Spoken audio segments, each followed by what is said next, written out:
Bienvenue sur Bulle de Bonheur, le podcast pour prendre le temps d'être heureux. Nous sommes Raphaël et Alban, chercheuses inconditionnelles de bulles de bonheur. Nous publions ce podcast les jeudis. Aujourd'hui, nous vous partageons l'épisode numéro 5, Je nomme mes émotions. Oh là là, mais qu'est-ce que ça me chicote! Nommer les émotions et s'y connecter, c'est important. En même temps, je trouve ça tellement difficile quelquefois. Par exemple, hier, journée marathon boulot. Je sors du bureau franchement épuisée et on va le dire énervée car j'ai pas réussi à faire tout ce que je voulais. Au fond de moi, j'avais juste envie d'un merci, d'un petit signe de reconnaissance. Et là, j'arrive à la garderie pour chercher ma fille et à l'intérieur de moi, tout se mélange. La frustration du boulot, la joie de retrouver ma puce, la peur de ne pas arriver à tout faire ce soir. Il y a aussi ma petite voix intérieure qui en rajoute une couche en me disant « Alban, tu sais que tes enfants apprennent par l'exemple, alors fais attention à ce que tu dis. » Et là, stress supplémentaire et j'amplifie ma tempête émotionnelle. En fait, je me rends compte que je nage à contre-courant et je me demande comment faire pour nommer toutes ces émotions. L'émotion, c'est un signal envoyé par notre cerveau en réponse à une situation donnée. Et ce signal-là, c'est impossible de l'empêcher d'arriver. Il est automatique et en plus, s'il est là, c'est qu'il a une bonne raison d'être là. Notre corps est une machine très cohérente et intelligente. L'écouter peut vraiment nous aider dans de nombreux domaines. D'ailleurs, on dit souvent que le corps parle. Signes de fatigue, de tension, des mal de dos, toutes ces expressions qu'on utilise d'ailleurs dans notre quotidien comme « ça me pèse sur les épaules »,« j'en ai plein le dos »,« ça m'écoeure, il me casse les Et tous ces signaux nous sont envoyés pour nous indiquer que nous devons faire des réajustements. Les émotions sont donc des messagères qui viennent nous dire quelque chose. Et si nous refusons de les écouter, il est certain qu'un jour ou l'autre, le cerveau va envoyer un signal beaucoup plus fort et celui-là, il sera peut-être beaucoup plus difficile à gérer. Si je prends l'image de la voiture, l'émotion est l'indicateur de la bonne marche de ma voiture. J'ai un petit voyant, il est au vert, tout va bien. Et puis, à un moment, je peux avoir un clignotant qui se met à se mettre au orange. Je peux très bien y faire attention, donc réparer, l'identifier et le réparer. Ou ne pas le regarder. Et si je ne le regarde pas, il peut arriver un moment où en fait, toute la voiture se met à dysfonctionner et finit par ne plus fonctionner. Et là, on se rend bien compte qu'une émotion n'est pas positive ou négative, bonne ou mauvaise comme on l'entend parfois. Elle peut être agréable ou carrément désagréable. Cependant, elle est toujours utile puisqu'elle est comme le voyant lumineux de notre tableau de bord interne. Cet intérêt à propos des émotions vient certes des observations de thérapeutes et aussi du travail des neurosciences. Nous connaissons ainsi de mieux en mieux le fonctionnement de nos émotions et de leur rôle sur notre organisme. Comme par exemple la théorie des 3 cerveaux de MacLean à la fin des années 60. Notre cerveau serait en 3 parties. D'abord, le cerveau reptilien, à la base de notre cerveau, vieux de 500 à 600 millions d'années, il assure notre survie avec tous nos comportements réflexes. Ensuite, le cerveau limbique, dans les zones centrales du cerveau, qui daterait de 60 millions d'années environ, et c'est le lieu des émotions et aussi le centre de création des souvenirs. Puis, nous avons le néocortex, beaucoup plus récent. Lui, il enveloppe notre cerveau et il traite l'information, la prévoit, planifie. En cas de stress ou de forte excitation, en fait, ça nous pousse à une action immédiate et impulsive. Nos capacités d'analyse et de réflexion sont comme suspendues. C'est surtout vrai en cas de peur, de colère ou de désir amoureux, d'où nos difficultés à traiter les problèmes rencontrés. Par exemple, l'expression « l'amour a ses raisons que la raison ne connaît point » a tout son sens. On peut aussi imaginer et visualiser un coup de poing qui part sans crier gare ou une réflexion désagréable qui fuse. C'est aussi bon à savoir que l'ennui, le manque d'intérêt, la fatigue ont exactement le même effet. Nous adoptons alors des comportements non réfléchis, parce que réfléchir demande de l'énergie, exige un effort mental et de la concentration. Comprendre ce fonctionnement nous aide à pouvoir réduire les effets négatifs. Il est possible d'activer des solutions pour mettre en place ces réactions émotives, essayer de se calmer, se mobiliser et regarder les événements autrement en changeant sa perception. Pour faire simple, On peut utiliser l'image d'une maison pour schématiser le cerveau. Le bas de la maison est fait de notre cerveau reptilien, celui de la pulsion, et de notre cerveau limbique, celui de l'émotionnel. La partie sous le toit, le néocortex, celui qui gère la prise de décision, le raisonnement. Eh bien, sous l'effet d'une forte émotion, c'est comme s'il y avait une inondation dans la maison et que la partie sous le toit était sous l'eau. Donc on imagine bien que si on nous demande de réfléchir, de nous contrôler ou de faire toute autre action qui fait appel à la partie du cerveau qui est sous l'eau, soit le néocortex, cela va vraiment pas bien se passer. L'imagerie cérébrale d'ailleurs a permis d'observer tout cela.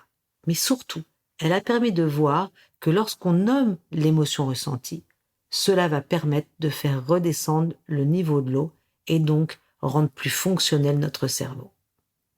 Verbaliser une émotion chez soi nous aide donc à réguler le cerveau émotionnel, donc à adopter un comportement plus ajusté.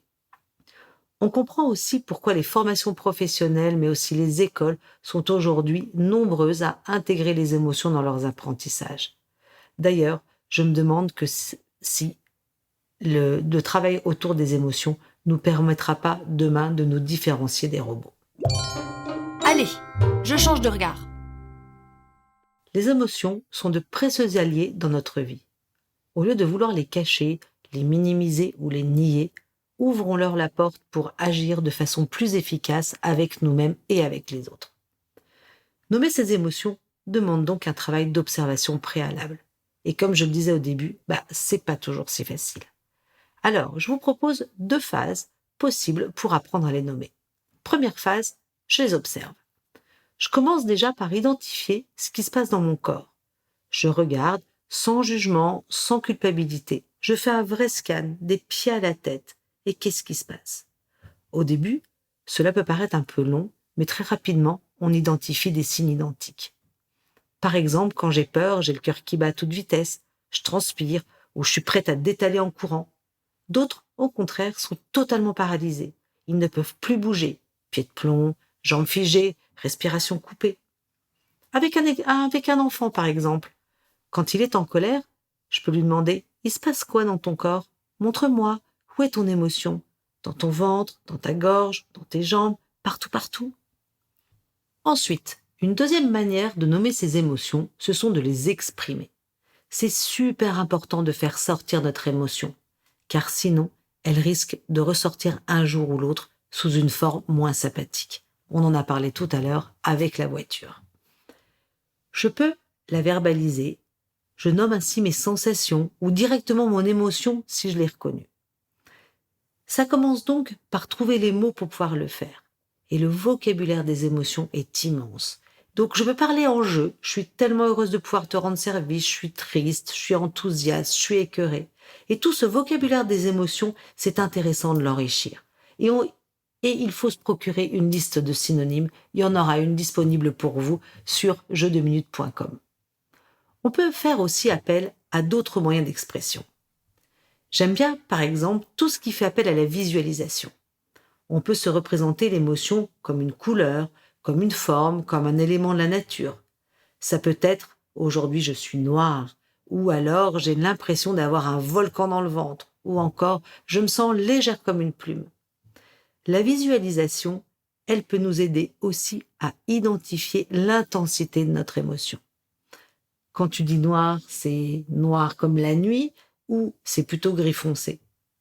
Aussi, l'expression artistique va être un bon moyen de visualiser une émotion. On peut utiliser le dessin, la danse, la musique.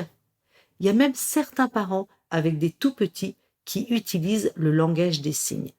Ainsi, avant même d'acquérir le langage, le jeune enfant peut faire le signe qui correspond à l'émotion qu'il ressent et approuver celui que son parent lui mime.